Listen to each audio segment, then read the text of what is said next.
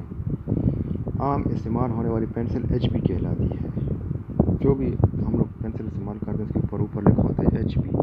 جب ایچ سے 9H کی طرف جاتے ہیں تو پینسل سخت ہوتی جاتی ہے، اس کے برعکس جب بی سے 9B کی طرف جاتے ہیں تو نرم اور گہری ہوتی جاتی ہے۔ یعنی ایچ سے لے کر 9H تک جو پینسلیں ہیں ان کی نوک سخت ہوتی ہے اور ان کو ہم لوگ فگر کو ڈرا کرنے کے لیے، اشکال کو ڈرا کرنے کے لیے اور شیڈنگ کے لیے بھی استعمال کر سکتے ہیں، لیکن جو ہم خاص طور پر شیڈنگ کا استعمال کرتے ہیں وہ بی سے لے کر 9B کی پینسلیں ہیں، کیونکہ اس کی نوک بہت باریک ہوتی ہے اور اس سے یہ ہم لوگ جب شیڈ وغیرہ دے دیتے ہیں تو یہ اس طرح اسپریڈ بھی کر سکتے ہیں، پھیلا بھی سکتے ہیں۔ اور ہاتھ کی مدد سے، انگلیوں کی مدد سے بھی کر سکتے ہیں، ٹیشو کی مدد سے بھی کر سکتے ہیں، کاٹن بڈ کی مدد سے بھی کر سکتے ہیں۔ پینسل کو تیز کرنے کے لیے ہمیشہ شارپنر استعمال کریں، کبھی بھی بلیڈ یا چاقو کا استعمال نہ کریں۔ چاقو یا بلیڈ کا استعمال اسی نہیں کرنا چاہیے کیونکہ اس سے انگلی کٹنے کا خطرہ ہوتا ہے۔ میں اکثر اسٹوڈنٹس کو بھی اس بارے میں سمجھاتا رہتا ہوں کہ بلیڈ کا استعمال آپ لوگوں نے نہیں کرنا، کیونکہ ایک بچے نے انگلی کاٹ لی تھی، اس کا خون ہی نہیں رک رہا تھا، تو اس میں احتیاط کیا کریں۔ اور جب جو شارپنر ہے وہ اگر شارپ نہ کرے تو اس کو پھینک دینا چاہیے، اس کا بلیڈ نہیں نکالنا چاہیے کیونکہ وہ بلیڈ پھر بھی بہت تیز ہوتا ہے۔ اکثر بچے اس کے ساتھ پینسل کی نوک بناتے ہیں اور بناتے بناتے ان کی انگلی بھی کٹ جاتی ہے، تو بہت خطرناک ہوتے ہیں۔ ان سے اپنے آپ کو بھی بچاؤ اور اپنے چھوٹے بھائیوں کو بھی بچاؤ۔ جب پینسل بہت چھوٹی ہو جائے تو اس کا استعمال نہ کریں کیونکہ وہ پھر اس کی گرپ ہاتھ میں آتی نہیں ہے، تو اس لیے استعمال کر سکتے ہیں لیکن اس کی گرپ ہاتھ میں نہیں آتی۔ Number 4، rubber eraser. اس سے پینسل کی لکیریں، لکھائی وغیرہ مٹائی جاتی ہیں۔ اچھی قسم کی نرم ربڑ استعمال کرنی چاہیے، اس کے زیادہ استعمال سے آپ کی ڈرائنگ اور کاغذ خراب ہو جاتے ہیں، اس لیے نرم اچھی قسم کی ربڑ خریدنی چاہیے کیونکہ اس سے جو ہے نا پیج بھی گندا نہیں ہوتا اور بار بار مٹانا بھی نہیں پڑتا اور نشان بھی نہیں پڑتے، اور یعنی آپ کی ڈرائنگ جو ہے نا وہ ضائع نہیں جاتی۔ آپ لوگ اس کو اگر نرم سافٹ استعمال کریں گے پینسل کا تو مٹنے میں بھی آسانی ہوگی اور نشان بھی نہیں بنیں گے، اور ربڑ بھی گندی ہو جاتی ہے، یعنی اگر آپ لوگ بار بار مٹائیں گے تو وہ ربڑ بھی گندی ہو جاتی ہے، جس کو صاف کرنے کے لیے آپ لوگوں کے پاس ایک کپڑا ہونا چاہیے یا ایک مالٹا کوئی چیز ہو۔ استعمال سے پہلے ربڑ کو کسی صاف کاغذ سے رگڑ کر استعمال کریں۔ جب بھی آپ لوگ ربڑ کا استعمال کرتے ہیں تو تھوڑا سا کپڑے یا ایسے رگڑ والی جگہ پہ رگڑ کر استعمال کرنا چاہیے کیونکہ پھر کاغذ گندا نہیں ہوتا اور پھٹتا بھی نہیں اور زیادہ زور بھی نہیں دینا چاہیے۔ استعمال سے پہلے ربڑ کو کسی گندی ربڑ استعمال نہ کریں، اس لیے کہ پھر پیچ گندا ہو جائے گا۔ Number 5، sharpener. پینسل کو تراشنے اور نوکدار بنانے کے لیے شارپنر استعمال کیا جاتا ہے۔ ہمیشہ تیز دھار شارپنر استعمال کریں، جب زیادہ استعمال سے گند پڑ جائے تو اس کا استعمال ترک کر دیں۔ پینسل کو ہمیشہ شارپنر کے ساتھ تراشنا چاہیے، یعنی اس کی نوک شارپنر کی مدد سے بنانی چاہیے، چاقو یا بلیڈ وغیرہ کے ساتھ نہیں، کیونکہ ان کے استعمال سے انگلی کٹنے کا خطرہ ہوتا ہے، بہت ہی خطرناک ہوتے ہیں، اس لیے احتیاط کریں۔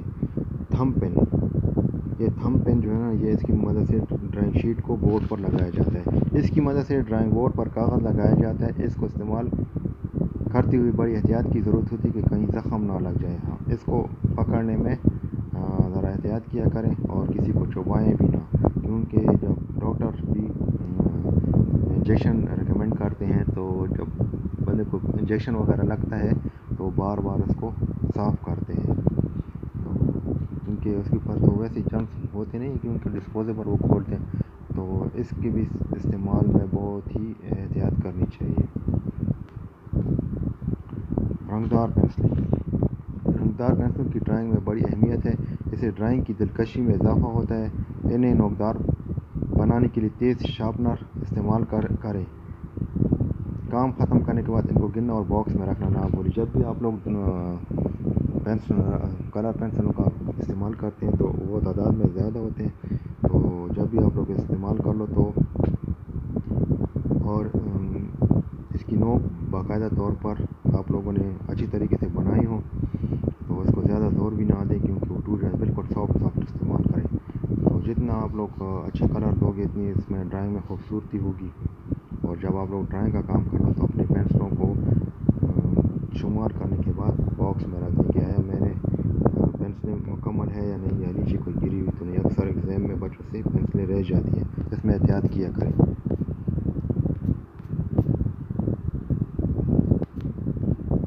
اور نمبر 8، کاغذ کاٹنے والا چاقو۔ میں تو یہ چھٹی والی کلاسوں کے لیے ریکمینڈ نہیں کروں گا کیونکہ یہ بہت ہی تیز ہوتا ہے، تو اس کو استعمال بڑے بچوں کو کرنا چاہیے۔ یہ اس کو شامل ہی نہ کرتے، لیکن یہ پڑھ لیتے ہیں لیکن اس کو شامل نہیں کرنا چاہیے کیونکہ یہ بہت تیز ہوتے ہیں۔ یہ کاغذ کاٹنے کے لیے استعمال ہوتا ہے۔ اس کے استعمال میں بہت احتیاط کی ضرورت ہوتی ہے کیونکہ یہ دیکھو لکھنے والے نے بھی لکھا ہوا ہے کہ اس کے استعمال میں بہت احتیاط کی ضرورت ہوتی ہے ورنہ زخم لگنے کا اندیشہ ہوتا ہے۔ زیادہ استعمال سے اگر اس کا بلیڈ کن پڑ جائے تو اس کو تبدیل کر دیں، یعنی پھر یہ اس کو استعمال نہ کریں۔ یہ پھر بھی تیز ہوتے ہیں تو ان کو ڈسکارڈ کرنا چاہیے، یعنی ان کا استعمال میں جو ہے نا بہت ہی احتیاط کرنی چاہیے۔ نمبر 9، پوسٹر رنگ۔ یہ پانی میں حل ہونے والے رنگ ہوتے ہیں۔ یہ چھوٹی بوتلوں میں ملتے ہیں۔ یہ بوندی ہوئی صورت میں ہوتے ہیں۔ یہ آبی رنگوں سے مختلف ہوتے ہیں کیونکہ یہ بہت گاڑھے ہوتے ہیں، یعنی آبی رنگ کے برعکس آپ گہرے رنگ کے اوپر ہلکا رنگ استعمال کر سکتے ہیں۔ یہ بڑی جگہ کو رنگ کی ہموار تہ دینے کے لیے استعمال کے لیے بہترین ہے۔ نمبر 10، پوسٹر رنگ کے برش۔ یہ آبی رنگ کے برش کی طرح ہوتے ہیں لیکن ان کی بنسبت تھوڑے سخت ہوتے ہیں۔ انہیں پوسٹر کلر میں استعمال کیا جاتا ہے۔ نمبر 11، ٹریسنگ پیپر، جس کو ہم چھاپا کہتے ہیں۔ یہ ایک نیم شفاف کاغذ ہوتا ہے جسے ٹریسنگ کے لیے استعمال کیا جاتا ہے۔ ڈرائنگ میں آسانی پیدا کرنے کے لیے، کوئی بھی شکل آسانی کے ساتھ ڈرا کرنے کے لیے اس کا استعمال کیا جاتا ہے۔ ہم لوگ اس کو کہہ سکتے ہیں کہ نقل۔ تو ڈرائنگ میں تو نقل کر سکتے ہیں، جو بچے نہیں بنا سکتے تو اگر وہ نقل کرے بھی تو کوئی اس میں پابندی نہیں ہے۔ نمبر 12، رنگین کاغذ۔ یہ مختلف رنگ کے کاغذ ہوتے ہیں جو ڈرائنگ اسٹورز یا اسٹیشنری کی دکانوں میں ملتے ہیں۔ انہیں فریمنگ کے لیے بھی استعمال کیا جاتا ہے۔ رنگین کاغذوں کو مختلف مقاصد کے لیے استعمال کیا جا سکتا ہے۔ اس کی مدد سے بہت ساری چیزیں بن سکتی ہیں۔ روغنی کاغذ، یہ قسم کا چمکدار کاغذ ہوتا ہے جو سجاوٹ کے لیے استعمال ہوتا ہے۔ اس کی مدد سے بہت سارے سین بھی بنا سکتے ہیں، مختلف سجاوٹ کا کام کر سکتے ہیں۔ اس کی مدد سے ڈیزائننگ بھی کر سکتے ہیں، کلاس روم کو بھی ڈیکوریٹ کر سکتے ہیں۔ تو روغنی کاغذ بہت ہی اہم چیز ہے۔ رنگین کاغذ اور روغنی کاغذ، اس پہ بہت ساری چیزیں بن سکتی ہیں۔ تتلیاں بن سکتی ہیں، سینریز بن سکتی ہیں، درخت بن سکتے ہیں، پودے بن سکتے ہیں، ہر چیز مطلب ایسے آپ لوگ بنا سکتے ہو، گھاس بنا سکتے ہو مختلف مقاصد کے لیے۔ ڈرائنگ میں اس کو آگے جا کے میں اس کی ویڈیو بناؤں گا انشاءاللہ۔ کینچی، یہ بھی ڈرائنگ میں استعمال ہونے والا ایک اہم اوزار ہے۔ عام طور پر بچوں کے لیے خصوصی طور پر ڈیزائن کی گئی کن نوک والی کینچی استعمال کی جاتی ہے اور استعمال کے دوران احتیاط کرنی چاہیے کیونکہ اس سے بھی انگلیاں وغیرہ کٹنے کا اندیشہ ہوتا ہے، خطرہ ہوتا ہے، تو اس کے استعمال میں بھی احتیاط کرنی چاہیے۔ یا بڑے بچوں کے لیے ہے، چھوٹے بچوں کو اس سے دور رہنا چاہیے کیونکہ وہ اس کا استعمال صحیح طور پہ نہیں جانتے تو وہ انگلی ہو سکتا ہے کہ وہ اپنی انگلی کاٹ لیں، تو اس میں استعمال کریں، احتیاط کیا کریں، ہے استعمال کریں لیکن احتیاط کے ساتھ۔ اسٹیل کا پیمانہ، یہ ایک بہت اہم آلہ ہے۔ اس کو پیمائش کے لیے استعمال کیا جاتا ہے۔ اس کے علاوہ یہ کاغذ کاٹنے اور تہہ کرنے کے لیے بھی استعمال کیا جاتا ہے۔ اس کے اوپر درجے بنے ہوتے ہیں 0 سے لے کر 12 انچ اور ٹوٹل 30 سینٹی میٹر ہوتے ہیں، کیونکہ 1 انچ میں 2.5 سینٹی میٹر ہوتے ہیں، تو 12 دنوں 24 جمع 6 30 سینٹی میٹر، 12 انچ برابر 30 سینٹی میٹر کے۔ گون، یہ بھی جب میں شکلیں ڈرا کروں گا تو پھر آپ لوگوں کو ڈیٹیل سے سمجھاؤں گا۔ گون، اس کو ہم گم کہتے ہیں یا گم سٹک۔ یہ کاغذ یا کپڑے کے ٹکڑوں کو چپکانے کے لیے استعمال ہوتا ہے۔ اس کو خاص جگہ پر اور مخصوص مقدار میں استعمال کرنا چاہیے۔ کاغذ کی حد تک تو ٹھیک ہے لیکن کپڑے کے ٹکڑوں کو چپکانے کے لیے ہو سکتا ہے کہ کپڑے کے ٹکڑے یہ چپکائیں لیکن یہ اتنا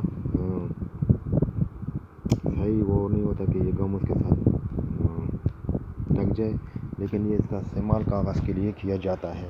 استعمال کے بعد ڈھکن کو مضبوطی سے بند کرنا چاہیے، اس لیے کہ پھر یہ سوکھ جاتے ہیں۔ حاجب پٹی اور لوشن ٹیپ، یہ دونوں چپکنے والی عام ٹیپ ہیں۔ یہ کسی تصویر وغیرہ کے حصوں پر لگائی جاتی ہیں جہاں رنگ کرنا مقصود نہ ہو، اس طرح وہ حصے رنگ سے محفوظ رہتے ہیں۔ یہ جب پینٹنگ کرتے ہیں واٹر کلر یا پینٹنگ کرتے پیج کے سائڈوں پر بھی لگانے کے کام آتے ہیں، یا ڈرائنگ بورڈ کے ساتھ اگر ہمارے پاس تھم پین نہیں ہے تو پھر بھی ان کا استعمال کر سکتے ہیں۔ جب یہ انشاءاللہ جب ڈرائنگ کا کام کریں گے تو میں اس کی پر پھر بعد میں ویڈیو بناؤں گا۔ ایک پرکار، یہ دائرے کھینچنے کے لیے استعمال ہوتی ہے، اس کی مدد سے مختلف سائز کے دائرے اور قوس کھینچے جا سکتے ہیں۔ اس کی مدد سے ہم کوئی بھی گول چیز یعنی دائرہ آسانی کے ساتھ بنا سکتے ہیں۔ منقسم ڈیوائڈر، یہ کسی خط کو برابر حصوں میں تقسیم کرنے کے لیے استعمال ہوتا ہے۔ اس کے علاوہ یہ دو یا دو سے زیادہ خطوط کی لمبائی کا موازنہ، زاویوں کی پیمائش اور تقسیم کرنے میں استعمال ہوتا ہے، اور اس کے علاوہ یہ کاغذ کاٹنے کے لیے بھی استعمال کیا جا سکتا ہے۔ اکثر فیس بک پہ بھی اس کے بارے میں کویشچن کیا جاتا ہے کہ ہم نے پوری لائف میں اس کے بارے میں ہمیں پتہ نہ چل سکے یہ کس چیز کے بارے میں ہے۔ یہ خط کو برابر حصوں میں تقسیم کرتا ہے اور کاغذ کو کاٹنے کے لیے بھی استعمال کیا جاتا ہے۔ دو یا دو سے زیادہ خطوط کی لمبائی کا موازنہ کیسے کیا جاتا ہے اس پر انشاءاللہ ڈیٹیل سے ایک ویڈیو بناؤں گا جب ڈرائنگ کا کام کریں گے۔ پروٹریکٹر، یہ انگریزی کے حرف ڈی کی شکل کا ہوتا ہے، اس لیے اس کو مختصراً ڈی کہتے ہیں کیونکہ اس کی شکل ڈی کی طرح ہوتی ہے۔ یہ زاویوں کی پیمائش کے لیے استعمال ہوتا ہے، اس کی مدد سے ہم کوئی بھی زاویہ آسانی کے ساتھ بنا سکتے ہیں۔ اس کا طریقہ کار بھی سمجھاؤں گا جب ڈرائنگ کا کام کریں گے انشاءاللہ۔ اور اس کے اوپر میں تو کہتا ہوں کہ اگر 5-6 گھنٹے بھی لیکچر دیا جائے تو کم ہے، اس میں اتنی ڈیٹیلز ہیں۔ اور یہ جب پورا دائرہ ہو 360 والا تو میں تو کہتا ہوں کہ انلمیٹڈ اس کے اوپر باتیں ہو سکتی ہیں، پوری کتاب لکھی جا سکتی ہے۔ اس کے دو کنارے ہوتے ہیں، ایک کنارہ گول ہوتا ہے جس پر درجے لکھے ہوتے ہیں، گول کنارے پر درجے لکھے ہوتے ہیں، جیسے آپ لوگ دیکھ رہے ہو 0 سے لے کر 90، 100 اور یہ 180، یہ 0 سے لے کر 180 درجے تک ہوتے ہیں۔ اس کا استعمال ہم دائیں سے بائیں اور بائیں سے دائیں بھی کر سکتے ہیں، وہ بھی میں آپ لوگوں کو پھر انشاءاللہ جب ڈرائنگ کا کام کریں گے سمجھاؤں گا۔ یہ درجے 0 سے 180 تک ہوتے ہیں اور ایک سیدھا کنارہ ہوتا ہے جس پر ایک افقی خط کھینچا ہوتا ہے۔ یہ افقی خط کی مدد سے ہی سارا کچھ اس کی زاویوں کو سیٹ کرنا پڑتا ہے، یہ طریقہ سمجھاؤں گا انشاءاللہ۔ اس خط کو درمیان میں ایک عمودی خط قطع کرتا ہے جو کہ 90 درجے ہے نا، 90 درجہ ہے، 90 زاویہ جو ہے۔ اور آخری جو اس کا ڈرائنگ بورڈ، یہ نرم لکڑی سے بنا ایک مستطیل بورڈ ہوتا ہے، اس کی سطح ہموار ہوتی ہے، چونکہ وہ مستطیل شکل کا ہوتا ہے اس لیے اس کے تمام زاویے 90 کے ہوتے ہیں۔ اور ڈرائنگ بورڈ پہ ہم لوگ کاغذ رکھ کر کوئی بھی ڈرائنگ آسانی کے ساتھ کر سکتے ہیں۔ اس کو لیٹا ہوا پوزیشن میں بھی ہم استعمال کر سکتے ہیں، کھڑے ہوئے پوزیشن میں بھی، اسٹینڈ میں بھی فکس کر سکتے ہیں، جس طرح ڈرائنگ کرنے والے کے لیے آسانی ہو۔ تو تھم پین میں اس میں استعمال کرتے ہیں، اور جو یہ ٹیپیں لگی ہوئی ہیں ان کا استعمال بھی اس کے اوپر ہوتا ہے۔ انشاءاللہ یہ اوپر ویڈیو بعد میں بناؤں گا۔ تو یہ ہمارا پہلا سوال تھا، ختم ہو گیا، شکریہ۔ تو ایک مرتبہ پھر آپ لوگوں کو اس کا سوال کے بارے میں بتا دوں۔ یہ سوال یہاں سے شروع ہوا تھا پیج نمبر 2 سے، اور پیج نمبر 10 پہ ختم ہو گیا۔ تو سرگرمیاں بھی کریں گے انشاءاللہ، ساتھ ساتھ اس میں سرگرمیاں بھی ہیں۔ اور سوال تو ایک مرتبہ پھر سے سن لیں، ڈرائنگ اور جیومیٹری کے اوزار کون کون سے ہیں، یا ڈرائنگ اور جیومیٹری کے اوزار کے بارے میں آپ کیا جانتے ہو؟ شکریہ۔